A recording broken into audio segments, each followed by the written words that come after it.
দেখতে পাচ্ছেন যে আপনার যে আকাঙ্ক্ষা, যে বইতে আপনার যে স্বপ্নের কথা আপনার বইতে লেখা আছে, পুরো প্রক্রিয়াটা কি সেই দিকে যাচ্ছে কিনা বা তার সঙ্গে কতটুকু সঙ্গতিপূর্ণ? এখানে দুটো জিনিস আমি মনে করি যে কিছুতে পরিবর্তন হয়নি সেটা অস্বীকার করার কোনো উপায় নেই। যেমন মনে করেন দুই দল সরকারের সাথে দফায় দফায় সংলাপ করছেন। আগে কোনোদিন আপনি দেখছেন এই ধরনের সংলাপ? দেখেন নাই।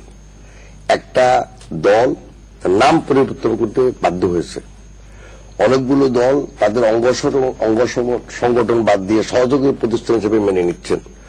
তো পরিবর্তন যে হয়নি বা পরিবর্তন যে হবে না এটা আমি বিশ্বাস করি না। পরিবর্তন হতে বাধ্য। বিকজ এই দেশে আমরা ছোট্ট একটা দেশে যত লোক আমরা বসবাস করি, দুনিয়ার সবচেয়ে ঘনবসতিপূর্ণ দেশ, এদেশে পরিবর্তন যদি না হয় এটা ডেফিনেটলি একটা খারাপ রাষ্ট্রে পরিণত হবে। অতএব পরিবর্তন হবে এখন। এবং যে পরিবর্তন এই পর্যন্ত আপনি শুনছেন তার শতকরা 90% কিন্তু আমার এখন থেকে 10 বছর আগে লেখা ওই বইতে, এই 87% to 90% কিন্তু ওই বইতে লেখা আছে এই সব পরিবর্তন দরকার। এখানে যেটা সমস্যা যেটা হলো যেভাবে পরিবর্তনটা আমরা এসছে, নর্মালি সমাজে কোন সামাজিক পরিবর্তন, রাজনৈতিক পরিবর্তন, অর্থনৈতিক পরিবর্তন যখন আপনি নিয়ে আসতে চান, সেখানে যদি সব ঝুঁকি গ্রাহক অর্থাৎ সব স্টেক হোল্ডার, অর্থাৎ অন্যদিকে এটা বলতে গেলে সব জনসাধারণকে নিয়ে যদি আপনি না করেন, তাহলে জনসাধারণ যদি সেই পরিবর্তনের সাথে সম্পৃক্ত না থাকে বা তাদের যদি কোনো তিক্ত অভিজ্ঞতা হয়, তাহলে সেই পরিবর্তন সাধারণত টেকসই হয় না। বাট আমি আশা করি অনেকগুলো পরিবর্তন তো ভালো পরিবর্তন, সবাই তো মেনে নিয়েছেন। এবং রাজনৈতিক দলগুলো, যেমন আমরা দীর্ঘদিন ধরে বলে আসছি যে রাজনৈতিক দলগুলোকে নিবন্ধিত করা বাঞ্ছনীয়, আলটিমেটলি তো নিবন্ধিত হতে হলো। কেউ বলেছেন এই জিনিসটা না করে যদি আমাদের রাজনৈতিক দলগুলো একত্রে মিলেমিশে যদি এই পরিবর্তনগুলো আনতেন, তাহলে সেটা অনেকটা টেকসই হতো। কারণ অনেকেই বলেছেন যে চাপে পড়ে তারা করেছেন। এটা দৃশ্যমান, এটা বললেও কিন্তু চাপে পড়ে যদি করে তাহলে তো পরিবর্তন তো একটা হচ্ছে। বাট আসলে কতটুকু পরিবর্তন হলো কি হয় নাই সেটা রিয়েল দৃশ্য আমরা বুঝতে পারবো এই নির্বাচনের পরে। যখন নতুন সরকার আসবে তখন পুরোপুরি বুঝতে পারবো যে কতটুকু পরিবর্তন আমাদের হলো, কতটুকু হয় নাই। আপনার কি নির্বাচন নিয়ে কোনো সংশয় আছে? নানা জায়গা থেকে এখনো পর্যন্ত সংশয় যে আগামীতে যে নির্বাচনটির কথা বলা হচ্ছে 18 ডিসেম্বর, সেটি আদৌ হবে কিনা? আমার কোনো সংশয় নাই। আমি মনে করি কয়েকটা কারণে আমি মনে করি নির্বাচনের অন্য কোনো বিকল্প এই মুহূর্তে আমাদের সামনে আছে বলে আমার মনে হয় না। এক, ধরুন বলল দীর্ঘদিন ধরে একটা অনির্বাচিত সরকারের মাধ্যমে দেশ পরিচালনা হওয়াতে এই সংশয়গুলো চলে এসছে। তাছাড়া যেমন একটা কারণে সংশয় অনেক বেশি দেখা যাচ্ছিল, সেটা হলো যে কেউ কিন্তু বলে নাই যে আমাদের দুই নেত্রী ইলেকশন করতে পারবে না।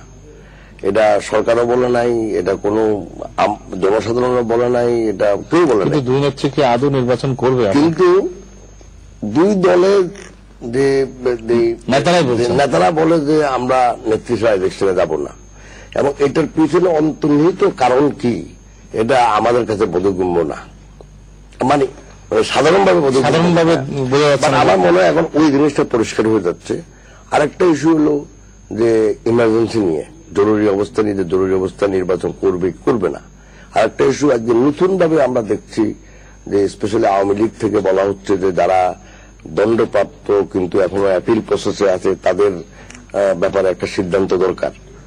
বাট যাই হোক, আমি মনে করি যে একটা ভালো জিনিস এখানে আছে, সেটা হলো যে তত্ত্বাবধায়ক সরকারের সাথে আমাদের বড় রাজনৈতিক দল এবং অন্যান্য দলগুলো তাদের সাথে জোট হিসাবে কিন্তু একটা সংলাপ চালিয়ে যাচ্ছেন, অলমোস্ট লাইক চলমান সংলাপ।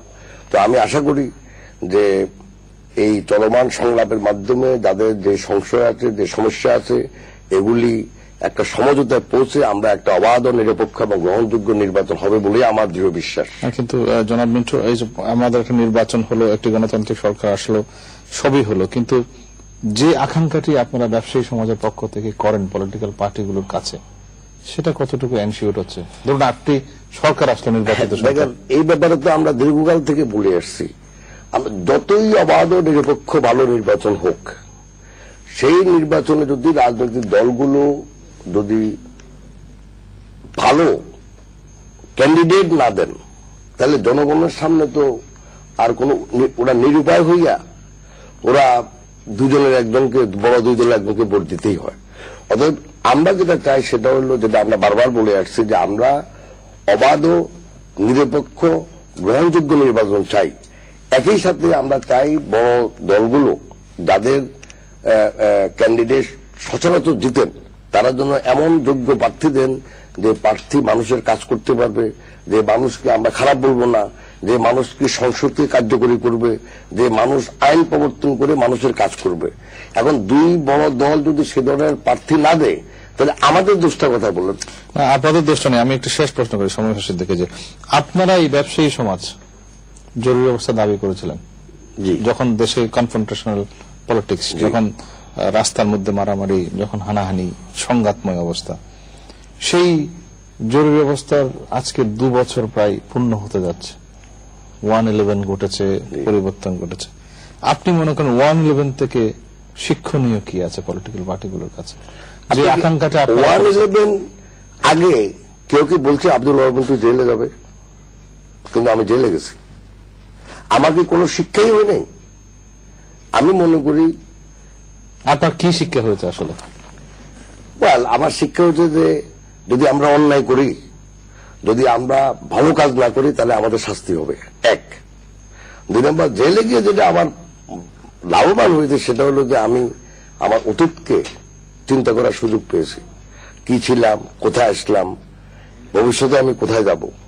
তো আমি মনে করি যে 1/11 থেকে আমরা কিছুই শিখি নাই এটা বলা যাবে না, কিন্তু যতটুকু পরিবর্তন আমরা আশা করেছিলাম সেটা হবে কিনা সেটাও আমি বলতে পারবো না। আর এই পরিবর্তন টেকসই হবে কিনা সেটাও আমাদেরকে একটু ওয়েট করতে হবে।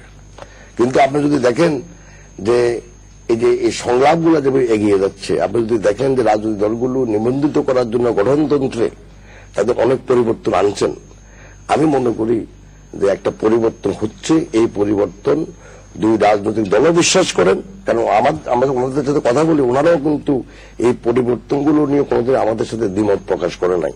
অথবা আমি মনে করি এই পরিবর্তনগুলো দেশের জন্য ভালো হবে, রাজনৈতিক দলের জন্য ভালো হবে, দেশের গণতন্ত্রের জন্য ভালো হবে, এবং এমন একটা সামাজিক পরিবেশ সৃষ্টি হবে যে পরিবেশে 2 দলেই দেশের জন্য একত্রে কাজকর্ম করতে পারবেন।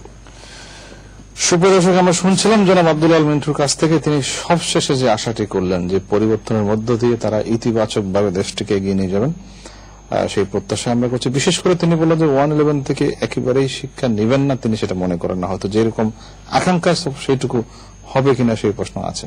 তারপরও আমরা আশা করব যে পথ থেকে আমরা এই জায়গাতে এসেছি, সেই জায়গাটি নিশ্চিত করার জন্য আমাদেরকে আরো অনেক পথ পাড়ি দিতে হবে। জনাব আব্দুল আল মিন্টু, আপনাকে অনেক ধন্যবাদ আমাদের স্টুডিওতে এসে বক্তব্য রাখার জন্য। ধন্যবাদ আপনাকেও আমন্ত্রণ জানানোর জন্য। আজকে জেল থেকে বের হওয়ার পরে এই প্রথম। Thank you. সুপ্রিয় দর্শক, আপনাদেরকেও ধন্যবাদ জানাচ্ছি অনুষ্ঠানটা দেখার জন্য। আপনারা সবাই ভালো থাকুন, সুস্থ থাকুন।